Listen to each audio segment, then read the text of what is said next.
Back in the halcyon days of 2016 when Overwatch first came out, one of the early questions lore-wise was how the Shamadas fit into this whole fictional universe. In general, Overwatch leans pretty heavily into science fiction, with nearly every hero's abilities being either a normal human ability or something explained by some sort of scientific advancement or technological discovery. Tracer's time hopping is explained as a science experiment gone wrong, Winston's intelligence is explained as a science experiment gone right, and Bastion and Zenyatta's existence is explained as a science experiment gone right turned racism analogy gone wrong. However, there's always been the Shamadas, who stuck out as a sore thumb right from the start. Hanzo and Genji both rely on some sort of mystical dragon powers that, according to their cinematic, are passed down through the Shimada clan. This has been retconned kinda, like a little bit, in the recent book that Overwatch put out, which seems to imply the dragon powers are the result of some sort of technological enhancement to their weapons, but they're pretty vague about that, and I don't think that hinting at a retcon is enough to just erase all the existing lore around the Shimadas. The dragons, whether they're Hanzo's or Genji's, are extremely unique phenomena in the Overwatch universe. A lot of the other abilities that the Shimada brothers have, like wall climbing or even double jumping, are explained away a bit as part of their ninja training, and you know what, I'll accept that. Genji's deflection and dash are explained to be the result of the cybernetic enhancements he received alongside his training after Hanzo nearly killed him, and things like Hanzo's sonic arrow are treated like a science tech thing more than a magic thing as well. But over time, people kind of just accepted the dragons as part of the game's lore. It's something unique to the Shimadas, it's something that maybe doesn't need an explanation, it's just something they can do. And I think that's fine. Not everything in fiction needs to have an explanation. Sometimes you can just have a thing happen and that's fine. And it helped that they were both launch heroes as well, which meant that they were established as part of the universe from day one. And since no other hero had anything like them for a long time, it kind of just slid into the background. That is, until Kiriko rocked up and everyone was reminded that, hey, it's kind of weird that there's just like some magic stuff going on here, right? And Blizzard's explanations for Kiriko's abilities haven't really helped here, since they really just make it harder to ignore that this doesn't really fit with Overwatch's universe or how any other hero operates. Nearly every other hero, no matter how fantastical, is given some degree of a scientific explanation or a technological explanation for what they can do, and even those that don't are given some sort of explanation at all for why they can do what they do. This isn't the case for the game's Japanese heroes, and that begs the question, why doesn't Blizzard just call this magic and move on? And that's what I want to talk about today. Why isn't this just called magic? Why has Blizzard played coy about where these abilities come from? What is the point of creating a sci-fi universe only to say that there are magic dragons and fox spirits also running around the place but never really acknowledge it? And while I've been working on this video, I will say my opinion has shifted a lot. When I first pitched this as a Members' Choice video back in January, I thought it was pretty solidly on one side of this and it was a pretty straightforward thing, but as I've thought about it more and listened to the surprisingly strong opinions of community members on the topic, I've ended up in some places I didn't really expect. There's a lot more to it than there might seem, and I can't wait to get into it. Part 1. Who's doing the magic? Before fully getting into the nuances here, it's worth explaining who's under the microscope here and why. While there aren't really any Overwatch heroes who are just straight up normal human beings with zero cybernetic enhancements, aside from maybe like Ashe, we're usually told that any superhuman abilities come from a technological source. Most heroes have some degree of cybernetics, whether that's in the form of Sojourn and Soldier getting enhancements to their bodies to make them super soldiers, or in the form of Sombra getting enhancements to extend her abilities beyond the human body. Genji, to put it mildly, definitely has some cybernetic enhancements to him that explain some of his abilities, and whatever isn't explained by that is mostly stuff he learned during his training in childhood. Hanzo and Kiriko, by contrast, don't really have any cybernetics, but still most of their abilities are explained by their training. And all three of them were trained together, despite the timeline not really making any sense, so it makes sense that stuff like wall climbing would be shared between the three. What makes these three heroes different is a handful of specific abilities. Genji's Dragon Blade, Hanzo's old Scatter Arrows, Storm Arrows, and Dragon Strike, and Kiriko's Swift Step, Healing of Fuda, Protection Suzu, and Kitsune Rush are all based in some sort of unexplained phenomena relating to what are effectively patron saints or protective spirits from their respective families, with the Shimadas pulling from a dragon spirit and Komori pulling from a fox spirit.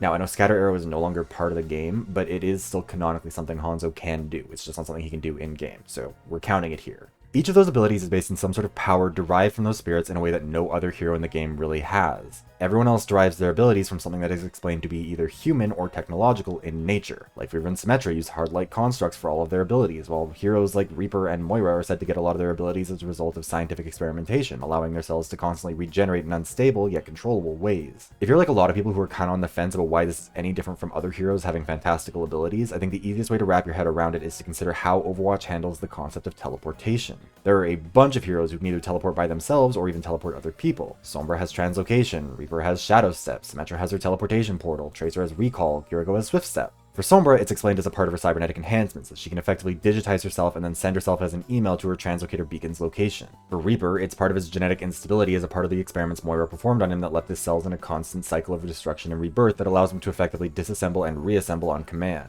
For Symmetra, her portals are an extension of her hard-light abilities, and for Tracer, her recall is similarly an extension of her time-traveling abilities, both of which are technology-based. And to be clear, none of these are like real world science. It's science fiction, and as the name might suggest, an important element of science fiction is that it's less that the science is non-fiction. It doesn't have to be realistic or plausible in the real world. It's just more so that the fantastical stuff is explained to be part of a scientific system. Sombra, Reaper, Symmetra, and Tracer all have abilities that allow them to teleport that are not remotely realistic, but they are given an in-universe scientific explanation. Kiriko, by contrast, is not. Her ability comes from her relationship to the fox spirit, and for all 3 Japanese heroes, it's left incredibly vague what this sort of thing actually means in the universe, in the canon. It's also important to remember that sometimes heroes do things in-game that aren't canon abilities. They can break things that they otherwise couldn't. They can fall from great heights and not take any damage. They can sometimes use abilities that are gameplay mechanics, but not necessarily real-world mechanics within the fictional universe. Again, that's not the case for these 3 heroes. All 3 of them have demonstrated that these spirits are things that they can do in the canon of the universe, and I think that's also important to acknowledge. Another important hero to mention here is Zenyatta, who's honestly the only hero in-universe whose proximity to magic is acknowledged in-game openly. Mercy asks him how he heals and comments that it's functionally magic, which Zenyatta rebuts with a reference to Arthur C. Clarke, a sci-fi author who wrote that any sufficiently advanced technology is indistinguishable from magic. However, unlike the Japanese heroes, Zenyatta's abilities are explained in-universe. They're not magic, but they do come from a place of spiritualism, namely his meditations as a Shambhali monk.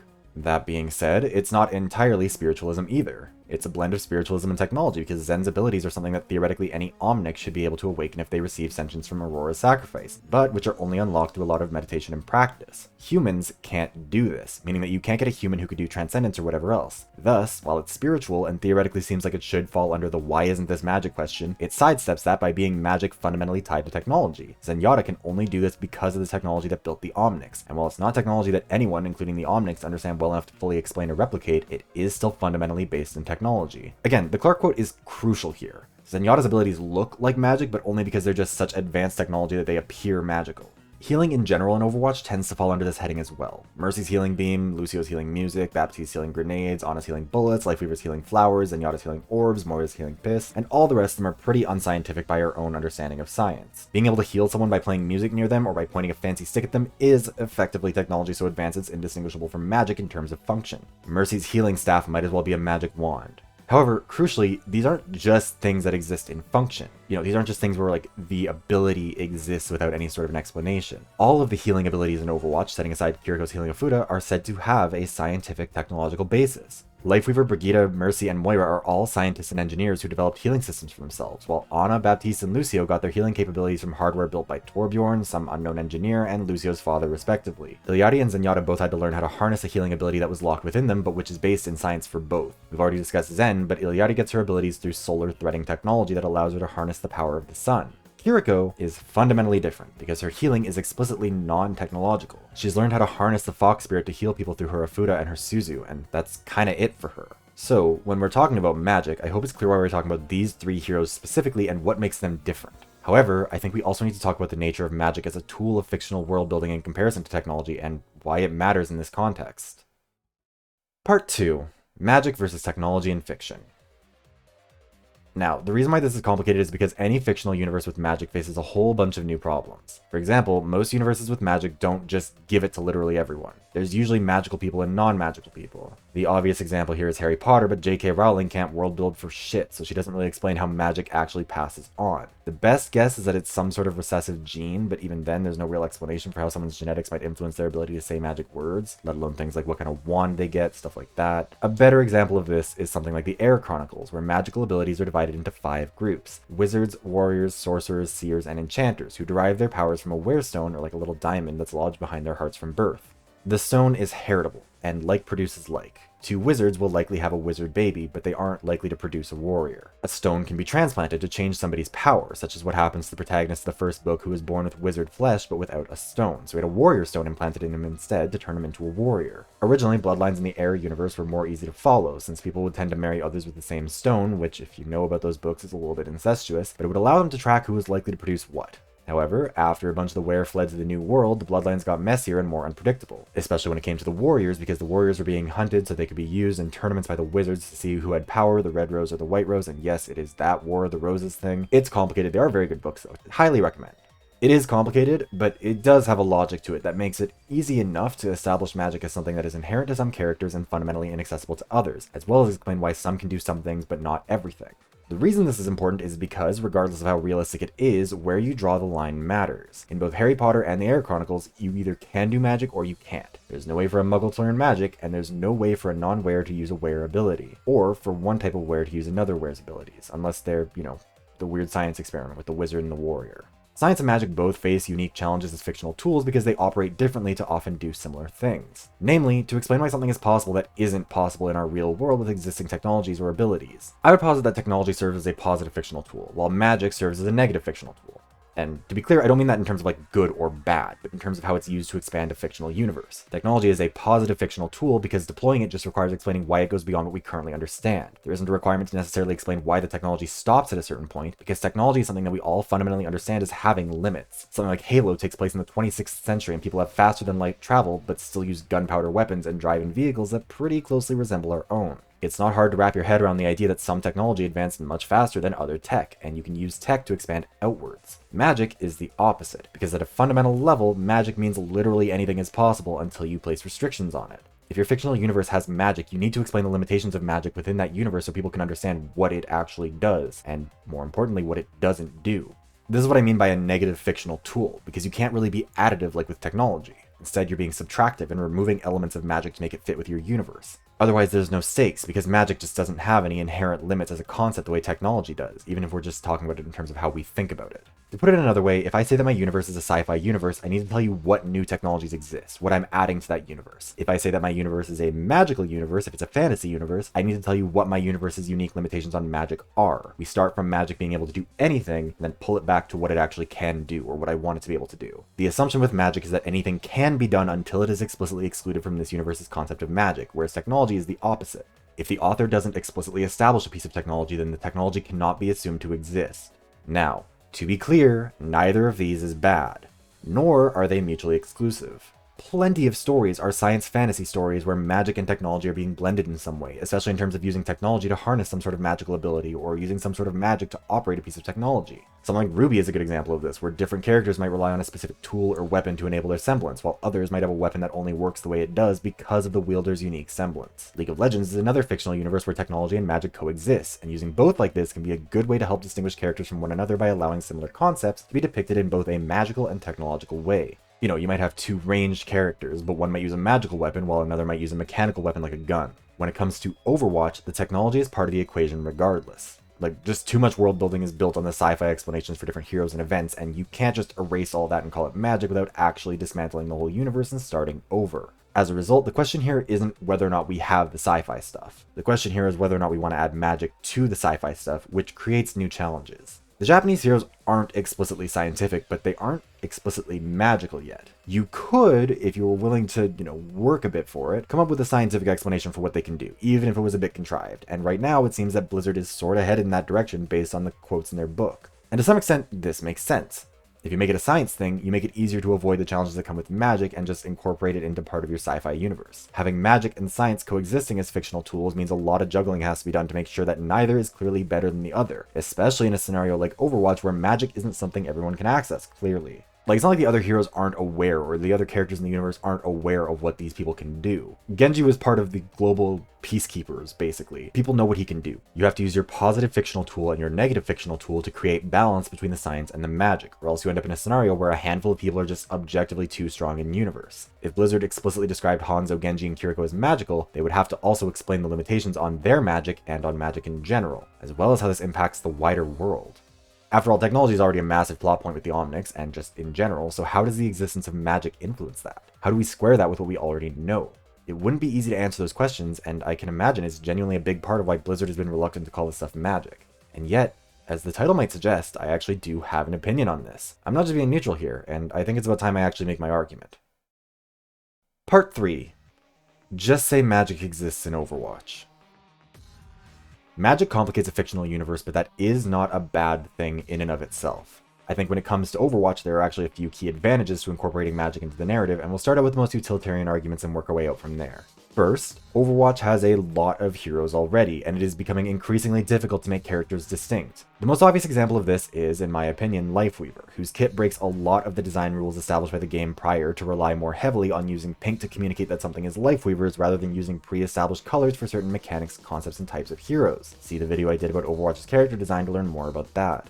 Overwatch's reliance on technology and science fiction does limit the kinds of concepts they can embrace, particularly when it comes to stuff like healing, and magic opens up the doors to a more broad range of concepts. This is exacerbated by Overwatch's international roster. Nearly every culture on Earth has some unique concept of spirituality or magic or whatever else that could be embraced to create more visually distinctive heroes that also tie into their cultures. This is not to say that using technology is bad or doesn't allow for you to do that. Again, look at Lifeweaver and Symmetra as well to see examples of technology and cultural expression not being mutually exclusive. But there's a lot more you can do if you're not limited by the need to give it a scientific explanation. Sombra is a good example of this as a hero whose technology is so advanced that it's functionally indistinguishable from magic. But what makes it distinguishable from magic and plants it firmly in the realm of technology and science is the aesthetics attached to the mechanics. Her abilities like stealth, like translocation, hacking, all of this stuff, it's all presented as technological, but all of that can be reskinned to be magical instead if you want it to be. A long time ago I talked about heroes having monopolies on mechanics in Overwatch and how a big part of that is that it can be hard to communicate why different heroes can do the same thing, and Sombra was a big example I used there. Part of why Sombra gets to have a monopoly on the things that she does is because it would get really hard to represent them in a way that fits into a sci-fi universe without it becoming too difficult to distinguish a new hero with some of those abilities from Sombra, while also making it clear they share a similar mechanic. But if you allow for magic, you allow for a wider range of ways to present a similar concept. Again, compare Kiriko's Swift Step to Sombra's Translocade. Functionally speaking, the only difference is that you're teleporting to an existing target rather than to a deployable one, but the visuals and background of the heroes makes it extremely obvious which is which. You're not going to confuse a Kiriko teleporting for a Sombra and vice versa. Second, making magic a canonical part of the Overwatch universe allows us to maybe stop doing this weird weeb shit with Japan where we constantly only allow one country to access magic and limit them from accessing technology unless they leave the country like Genji did. Look, it's weird that every Japanese hero is given some sort of spirit guardian that enables them to do magic, and it's not actually great representation when a group of people are presented as these, like, fundamentally mystical, mysterious creatures when no one else is. It's an elephant in the room of this whole discussion that magic is something only ever ascribed to Japanese characters in the Overwatch universe, and always in a way that presents Japan as this uniquely, like, frozen-in-time country in terms of tradition and culture. Cyberpunk media often does the reverse of this by presenting Japan as so insanely technologically advanced that they're dominating everyone else, and that trope was also built on some iffy foundations that we don't really have time to get into today, but it's also not better to present Japan as if it was pulled out of a whole separate fictional universe based on magic. Just outright calling the dragons and the kitsune a form of magic allows them to stop being treated as something exclusive to Japan based around Japanese culture and traditions that nobody else can access, which helps to dismantle some shitty stereotypes about Japan as some sort of uniquely spiritual or magical culture. This kind of thing is often done in Western media, whether it's with Japanese people, whether it's with Chinese people, whether it's with indigenous people. And the Noble Savage is a good example of this sort of thing. The mysticism that's done to indigenous people or presented around indigenous people that, in a way, removes their seriousness and their autonomy as real people. It presents them as an other, and that's not great. This isn't like presenting Germany as an industrial powerhouse in the Overwatch universe, because Germany is an industrial powerhouse. If you have a fictional Germany, it does make sense for it to be an industrial powerhouse as well, and if it's not, then maybe explain why. There's not a problem with not making it be an industrial powerhouse, but it makes sense for it to be one. But if you have a fictional Japan, it doesn't make sense for it to be a magical powerhouse, because the real world Japan is not, and if you're not going to explain why, you're leaving some weird implications on the table. Doing what Overwatch has done so far is a deliberate choice, a creative choice to set Japanese people apart from the rest of the Overwatch universe in a way that's not great, and which reflects some real-world ways that Japanese people are otherized, depicting Japan as a country that has foregone technological advancements of the rest of the world in terms of creating these crazy augmented superhumans in favor of just, like, relying on the handful of people who can summon dragons and shit. The only augmented Japanese human is Genji, and that is only something that happens after he was removed from Japan by Overwatch, and it's something that took him a long time to come to terms with compared to heroes like Sojourn who were just like, yeah, give me robot legs, I don't care, like, let me fly around. To be clear, I'm not saying it's bad to have magical Japanese characters, and I'm not saying that it's bad to embrace Japanese culture when making Japanese characters, to explore all facets of it. But it is a little weird when you make being Japanese and being magical uniquely linked traits. No other country in the Overwatch universe has a monopoly on technology, but Japan has been given a monopoly on magic in a way that does not allow Japanese people to be depicted unless they are either outright magical, or are connected to magic, or are being saved by someone magical, and it does not allow magic to be depicted unless it is by a Japanese person. There's nothing wrong with Japanese heroes having magic with aesthetics and concepts inspired by Japanese culture, but it is weird to limit magic to just Japanese culture, both because of what it implies about Japan, as well as how it limits unique engagement with the concept of magic. You could do this kind of stuff with just about any culture on Earth, and choosing to only do it with Japan is weird. Third, human magic would allow for way more interesting storytelling when it comes to humans versus Omnics, because the Omnics effectively already do have magic. I've spoken before about how I think Overwatch's story would be a lot more interesting if it dropped its dogshit robot racism analogy, because I think it's a fundamentally bad way to tell a story and also to talk about racism, and that I think Overwatch's story would be a lot more interesting if it spent more time delving into the fact that, as I put it back in May of 2023, Omnics found God, with proof, in the time it takes a bronze player to find the fucking objective, and then also incidentally meditated so hard that they developed supernatural, inexplicable abilities and invented a new kind of energy that nobody even thought could exist. And you think the most interesting story to tell about that world is the one where everyone's just being racist to them? One of the things that makes the Omnics different from humans and creates a fundamental divide between them is that Omnics can achieve this level of spiritual power, this magic, whereas humans have no real equivalent outside of Japan. However, the story would become way more interesting if it was canonically established that humans can do something similar. One of my favorite Zenyatta lines in the game is, "Do I think? Does a submarine swim?" Because, aside from being very sassy, it distills the most interesting elements of the Overwatch universe down to just 2 sentences. The best part of the Overwatch fiction is that humans and Omnics are experiencing something fundamentally similar, namely sentience, in a way that is fundamentally unique. The Omnics are machines, and so experience things as machines do, whether that's in terms of community, labor, action, cognition, or literally anything else. One of their big differences is that they not only have spiritualism in the form of the iris, but also how they reach that point. If Overwatch was willing to accept human magic as part of the fictional universe, just imagine the kinds of storytelling opportunities that would be opened up by both humans and Omnics having followed different paths to reach this functionally similar concept. This creates a whole new dynamic about how the humans and Omnics are fundamentally similar while being fundamentally different, rather than just setting up the Omnics as something fundamentally different from humanity. Obviously, magic is not part of the real world human experience either, but neither is time travel, so we might as well just go all in.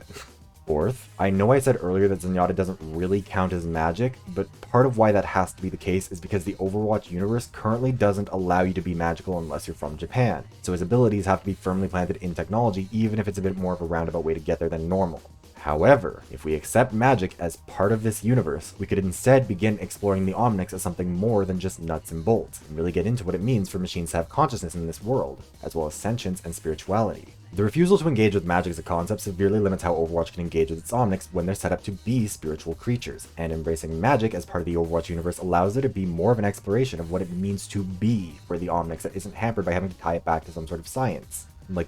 One of the most fundamental questions to the human experience is, why are we here? What is our purpose? What is our cause? Who put us here and why? And in the Overwatch universe, the Omnics have an answer, and that makes them pretty different in a way that makes it hard to engage with.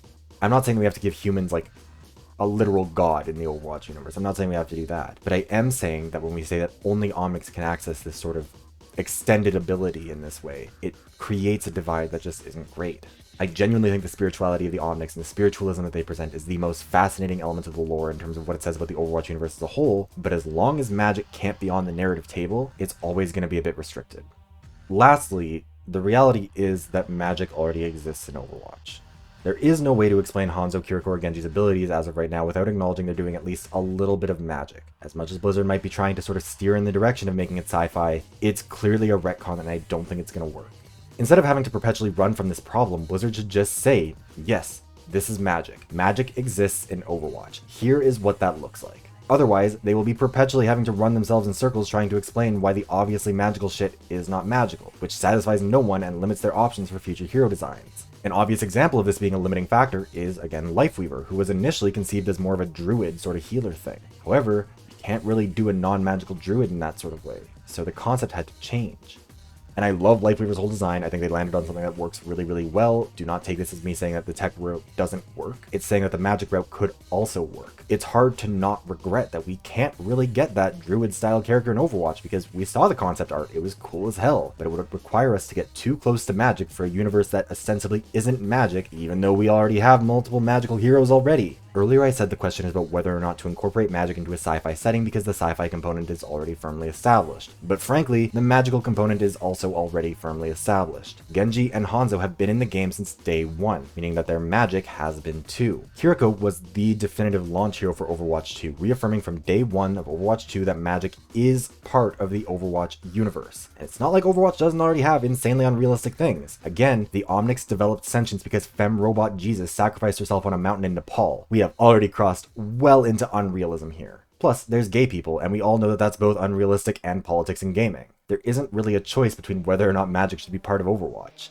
It's a choice between whether or not Blizzard acknowledges, embraces, and utilizes that magic to tell the best story possible, or whether Blizzard continues to kneecap itself narratively in terms of world building, storytelling, and character design by insisting on pretending that magic doesn't exist, and especially doesn't exist outside of Japan. I firmly believe that the choice here is an obvious one, and instead of doing mental gymnastics and avoiding the question of magic, Blizzard should just do the easier, more interesting option and embrace magic as a part of the fiction of Overwatch, recognize its value as a negative fictional tool, and use it to build out their lore. Blizzard has already opened Pandora's box here.